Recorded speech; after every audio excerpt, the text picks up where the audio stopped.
Bang, sebenarnya overthinking tuh ada yang baik atau positif gak sih?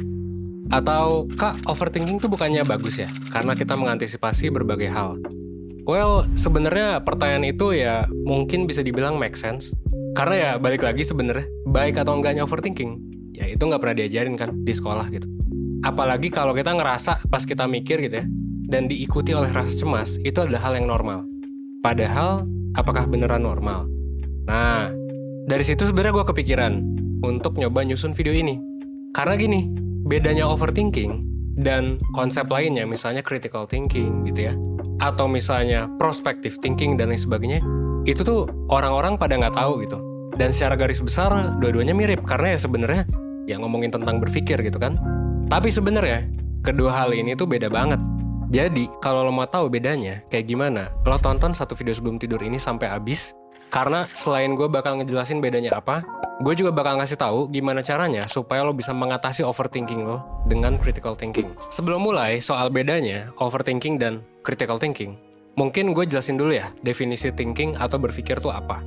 Nah, kalau dari terjemahan Kamus Merriam-Webster, berpikir itu atau thinking itu diartikan sebagai sebuah proses mental, tindakan dan kemampuan buat ngasilin pikiran. Pada dasarnya manusia tuh bisa mikir tentang segala hal. Bisa tentang orang, benda, tempat, gebetan, atau apapun gitu. Bahkan kadang pikiran lo tuh bisa muncul aja gitu tanpa alasan. Misalnya pas lo lagi nyetir motor gitu ya, dan lain sebagainya. Dan pikiran lo juga bisa muncul karena ada stimulusnya gitu, bahkan sekecil apapun. Misalnya pas lo lagi di kelas, bukannya lo mikirin mungkin apa yang lagi diomongin sama guru atau dosen, lo malah mikirin ntar siang makan apa gitu ya. Nah, itu contohnya. Nah, yang ngebedain antara berpikir biasa, overthinking, dan critical thinking, itu biasanya lo ngelakuin ini secara sadar atau enggak. Dan lo tahu atau enggak stimulusnya tuh apa. Kalau misalnya critical thinking, ya lo bisa sadar gitu kalau lo lagi nyoba untuk mencari suatu informasi baru. Dan gimana misalnya lo bisa mengolah informasi itu ke, let's say, sebuah tulisan. Nah, kalau misalnya lo overthinking, lo juga biasanya akan ngeh dan sadar kalau lo lagi panik dan cemas. Tapi kadang, ya memang lo nggak tahu apa yang menyebabkannya itu ya, menyebabkan overthinking itu sampai lo cemas gitu. Sama-sama mikir tapi ya beda aja gitu. Nah, kita bakal coba bahas keduanya. Kalau misal critical thinking gitu ya, itu tuh sering disebut sebagai kemampuan berpikir pakai rasionalisasi dan bukti buat evaluasi sesuatu. Ya kasarnya kita didorong buat mikir ya, serasional mungkin tentang sesuatu sebelum ngambil keputusan atau bertindak. Beda ceritanya kalau overthinking. Kalau overthinking, lo cenderung buat terobsesi untuk mikirin sesuatu terus-terusan. Dan seringkali memang nggak rasional. Kalau misalnya critical thinking itu harus rasional, kalau overthinking biasanya memang ya nggak rasional gitu. Dan seringkali ngomongin tentang tindakan kita sendiri. Yang kita mungkin mikir bakal gagal, yang kita mungkin pikir bakal terjadi gitu, meskipun belum tentu. Nah, ketika lo overthinking, biasanya ada situasi yang lo puter terus di kepala lo yang seakan-akan akan terjadi, atau seakan-akan berusaha lo pahami. Gua ngomong seakan-akan dalam tanda kutip ya, karena kadang ini ya lo cuma mikir aja gitu, tapi nggak berusaha buat memahami pikiran lo, dan mungkin pikiran itu juga nggak bakal terjadi gitu. Nah, jadi bedanya gimana? Ya sama-sama mikir ya. Tapi kalau yang critical thinking itu mikirnya rasional, mencari-cari bukti gitu ya. Sementara kalau misalnya yang overthinking biasanya nggak rasional gitu. Karena susah untuk dicari buktinya, dan ya biasanya lo mikirin tentang perilaku lo atau tindakan lo yang negatif gitu. Dan biasanya kalau overthinking ya bakal bikin stres dan cemas, yang sebenarnya biasanya nggak ada hasil akhirnya.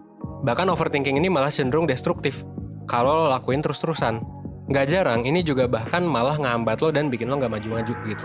Contohnya bikin emosi kita jadi negatif, bikin kita jadi malas-malesan, dan bisa nurunin kepercayaan diri kita. Kita jadi insecure gitu. Nah sekarang, gue mau ngebahas nih cara biar kita bisa make si critical thinking ini. Yang tadi sebenarnya beda kan ya, sama overthinking, buat apa? Buat menghilangkan dan menyelesaikan overthinking kita. Sebenarnya memang nggak bisa hilang dalam tanda kutip ya. Tapi kayak gue bakal coba gimana caranya ya supaya pikiran lo bisa nyelesain masalah ini dan ngasilin solusi, bukan cuma bikin cemas atau negatif doang. Critical thinking ini sebenarnya suatu kemampuan gitu ya, dan seperti kemampuan pada umumnya, ini bisa dilatih. Dan kalau misalnya ini udah dilatih, ini bisa juga kepake, entah itu di sekolah, kuliah, atau kerja. Nah, di sini, gue bakal ngenalin lo sama sebuah teknik yang namanya adalah Socratic Questioning. Nah, ini juga sesuai judulnya ya. Gue bakal ngebahas soal gimana teknik Socrates, salah satu filsuf terkenal, yang memang gimana caranya lo diajak nih buat mempertanyakan pikiran lo sendiri Supaya apa? Supaya lo bisa mengatasi overthinking. Dan berbeda dengan overthinking, pertanyaan yang lo ajukan di sini gunanya adalah buat memperjelas pikiran lo. Jadi ini bakal bisa ngebantu lo gitu untuk menghilangkan overthinking. Kalau menurut penelitian yang dilakuin di Inggris, pertanyaan-pertanyaan ini sebenarnya ditanya biar ya pikiran lo jadi lebih bermakna, biar munculin tindakan gitu ya, dan biar lo juga bisa dapet insight dan alternatif gitu. Opsi yang bisa lo ambil tuh apa? Nah, yang perlu lo lakuin sekarang adalah lo bisa bikin sebenarnya list pertanyaan dulu untuk bisa ngejawab pikiran-pikiran yang ada di kepala lo. Tapi memang ketika lo ngebuat pertanyaan ini ala-ala Socrates ya, gak sembarang pertanyaan yang bisa lo tulis. Pertanyaan ini perlu memenuhi beberapa syarat, dan lo bisa catat nih sebenarnya. Yang pertama syaratnya apa? Pertanyaan lo harus singkat, padat, dan jelas. Usahakan untuk tidak bikin pertanyaan yang malah bikin pikiran lo makin ribet dan malah bikin lo makin bingung. Misal lo lagi galau nih, daripada mikir kayak, gue salah nggak sih? Atau sebenarnya ini yang salah siapa sih? Gitu.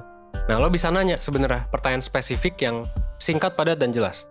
Yang kedua, bikin pertanyaan terbuka yang ada tujuannya. Coba bikin pertanyaan yang jawabannya nggak cuma iya atau enggak, atau benar atau salah gitu. Tapi tulis pertanyaan yang memancing lo untuk berpikir lebih jauh. Misalnya, contohnya adalah lo habis putus nih sama mantan. Dan tujuannya adalah lo mau tahu kenapa sampai kalian putus gitu. Coba deh lo tanya, hal-hal apa aja sih yang ngedorong gue dan mantan gue sampai bisa putus? Nah, itu kan ada tujuannya ya, jelas gitu. Nah, ini bakal bikin lo jadi lebih objektif. Yang ketiga, pertanyaan lo juga perlu tepat sasaran. Tapi hindari mengarahkan ke jawaban yang lo pengen. Lo perlu jadi orang yang objektif dalam menilai pikiran lo sendiri. Jadi kayak pertanyaan lo itu diusahakan memang objektif. Gak mencoba untuk sesuai dengan apa yang lo pengen jawab gitu. Dan terakhir, pertanyaan lo juga ya berhubungan sama yang barusan ya. Itu coba untuk netral gitu.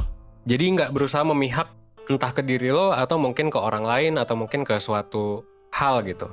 Ya coba aja untuk senetral mungkin. Misalnya, pertama, ada nggak sih sudut pandang lain gitu, sudut pandang alternatif yang bisa lo pakai? Nah, itu yang pertama yang bisa lo tanyain ya. Yang kedua, ada nggak sih contoh yang bisa lo kasih untuk mendukung pikiran lo? Dan yang ketiga, apa sih pertanyaan yang lebih baik yang bisa lo tanyain gitu, selain pertanyaan yang barusan udah lo tulis? Nah, gitu ya. Sebenarnya ada pertanyaan lain yang bisa lo tanyain kalau lo pakai Socratic questioning. Dan 3 tadi mungkin bisa jadi langkah pertama. Bahkan banyak penelitian yang juga bilang kalau teknik ini sebenarnya bisa banget efektif buat menangani orang yang bahkan punya gangguan psikologis atau gangguan klinis sekalipun. Dan sebenarnya yang bikin metode ini gampang adalah lo bisa coba ngelakuin hal ini sekarang gitu, sendiri di rumah. Coba luangin waktu sebentar buat nanya hal-hal itu ke diri lo sendiri. Emang sih, buat bisa lancar ngelakuin ini memang gak gampang. Apalagi kalau lo sering banget jatuhnya malah ke bawah overthinking. So, wajar aja kalau buat pertama kali ya memang lo butuh bantuan gitu, atau lo butuh curhat dulu, atau lo butuh dibantu lah sama orang. Akhir kata, gue paham banget sih, kalau mengurangi overthinking itu sebenarnya memang ya bisa dibilang gak mudah. Prosesnya mungkin sulit gitu, dan bisa jadi lo butuh bantuan. Tapi lo bisa banget kok buat mengatasinya dengan berbagai cara.